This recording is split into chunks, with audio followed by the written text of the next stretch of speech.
A tarnished history has a local high school getting a new name. Find out which one in a few minutes. And a year into the pandemic, the governor is attempting to unite a divided California. What does the future hold for our state? I'll have more in the lead report. Plus, the Grammys are this weekend. Find out who got blindsided this year in entertainment. And it's been a rainy, wet week. Have we seen the end of it? I'll have more details in weather. Newscene starts now.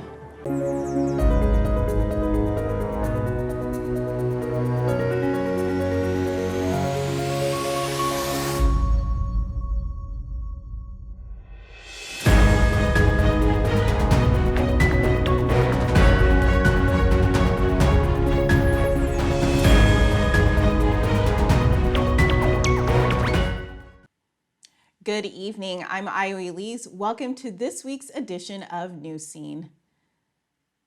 We continue to work remotely to bring you the latest news of the week.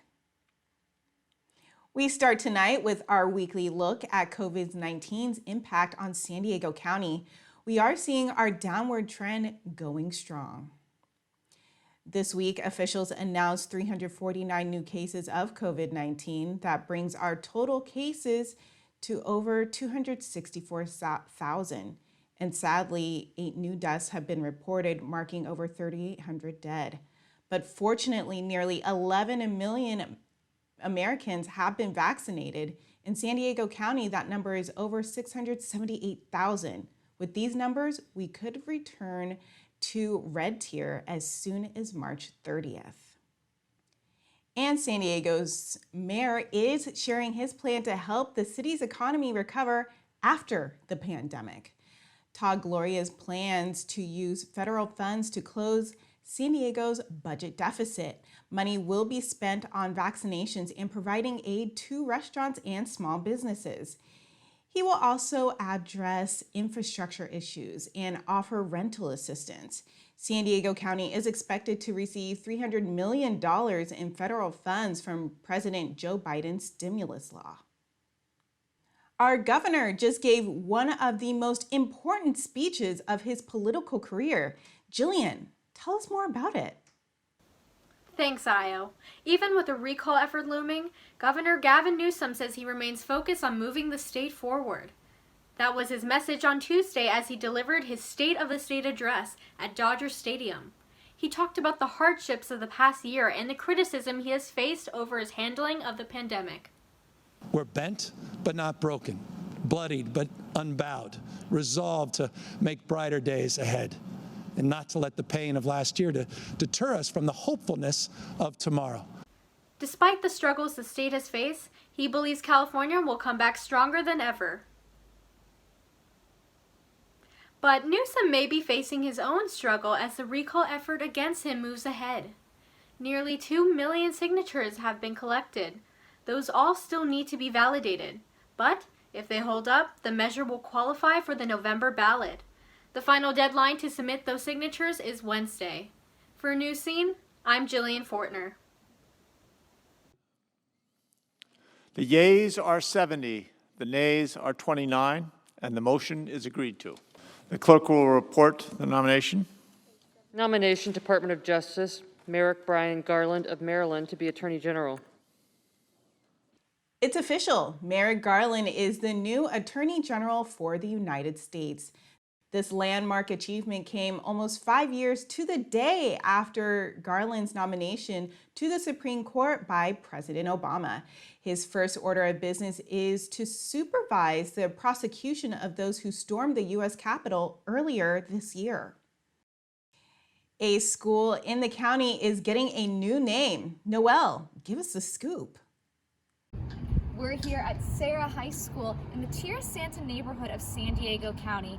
After a long board meeting on Tuesday night, this school will have a new name. After a successful student petition, Serra High School will now be renamed. On Tuesday night, the San Diego Unified School Board voted unanimously to change the school's name, mascot, and colors. Kanap Kohan means to tell the truth. This very important name change starts the process of telling the truth. We strongly support the name changes proposed and their translation into the Kumeyaay language. The change will provide for a more accurate and ethical view of history. Gone are Sarah's name and mascot, part of the school's 45-year tradition. Going forward, the school will be called Canyon Hills High School, and the mascot? The Rattlers. Over the summer, 2 students looked into the background of the name and mascot. They discovered racist and offensive ties.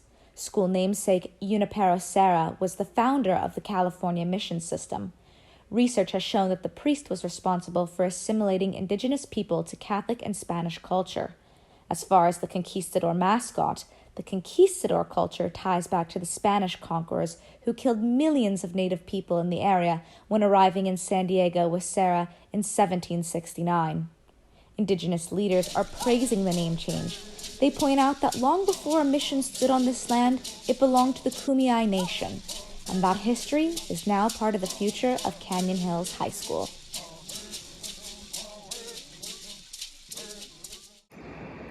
From Tierra Santa, reporting for Newscene, I'm Noelle Mortensen. And thank you, Noelle. Let's move on to our own campus. And it's time for another Hunger Action Day at San Diego City College. The event includes a food drive to students and community members struggling with food insecurity. This time, the school is partnering up with Feeding San Diego. To sign up, simply scan the QR code on the screen or visit sdcity.edu and search for Student Affairs. And if you do, don't forget to check out the hashtag City Cooking Challenge on IGTV on Monday night. Concerns and conversations about how dark his skin might be when he's born. What? And who is having that conversation? Many are still wondering this days after that explosive interview with Meghan Markle and Prince Harry. Reactions from the royal family are only just now coming in. Speaking with Oprah Winfrey, the couple shared their experiences with racism, isolation, and mistreatment from the British media and the royal family.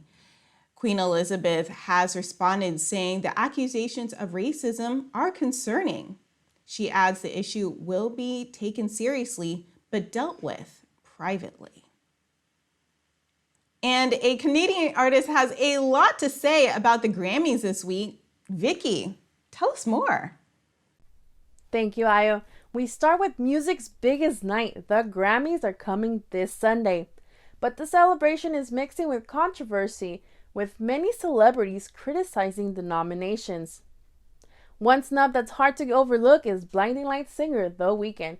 The artist dazzled during the Super Bowl halftime show and was a fixture on the Billboard's top 10. But The Weeknd says after being overlooked this time, he will boycott the awards in the future. But The Weeknd isn't the only one hurt. Drake, Kanye West, and Frank Ocean have taken to social media to vent their frustrations. The Academy has invited thousands of new members and a diversity officer, along with more women, to show an effort to change. We'll see if that's enough to turn the tide. That's all I have for entertainment. For Newscene, I'm Vicky Pineda. Well, thank you, Vicky. Well, let's talk about sports. In sports, it's time to start filling out your bracket. March Madness is here. A year after the big dance was canceled, the NCAA tournament is back. 68 teams will learn their fate this selection Sunday. It all starts at 3 in the afternoon. But SDSU coach Brian Dutcher isn't quite ready to look as far ahead as this weekend, at least not yet. And I'm here at San Diego State trying to be solely focused on getting the Aztecs ready to play in the Mountain West tournament and then the NCAA tournament. But State isn't sweating it too much. The Aztecs' victory yesterday in the Mountain West Conference Tournament Championship means they will get an automatic bid. Well, that is great to hear. Of course, I'm always rooting for them. And we have had a rainy, stormy week. Devon, is it over yet? Well, unlike Dutcher, we will take a look ahead. In our look ahead, first off, that storm is on its way out. So that cold, wet temperatures that we've been having, well, you can take out the wet part. The cold's here to stay, though, so don't put away the jackets just yet. The temperatures we will see are going to be relatively low throughout the rest of the week. Moving on to our current temperatures right now, though. It's 55 out here on the coast. It's going to be a slight drizzle chance. I would bring an umbrella handy.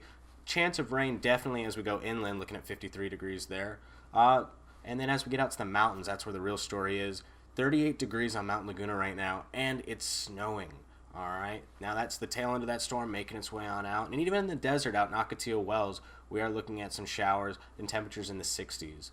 Our 5-day forecast up ahead, though, we have 60s throughout the week. All right, that storm's going to make its way out. Now we're still going to have those low temperatures, but we're going to have some drier weather. Slight partial cloudy cover through the middle of the week, but for the most part, bright and sunny skies are back to stay again in San Diego. Just don't put the jacket away just yet. Thank you. Back to you guys. Thank you so much, Devon. Now, a year without hugs has finally ended for a grandmother in New York City. After getting her second COVID-19 vaccine, Evelyn Shaw's doctor wrote her a prescription for a hug. It read, "You're allowed to hug your granddaughter." The sweet moment was, of course, recorded and shared online. Her granddaughter arranged the whole thing, with the doctor even sealing the prescription in an envelope. That is just too sweet.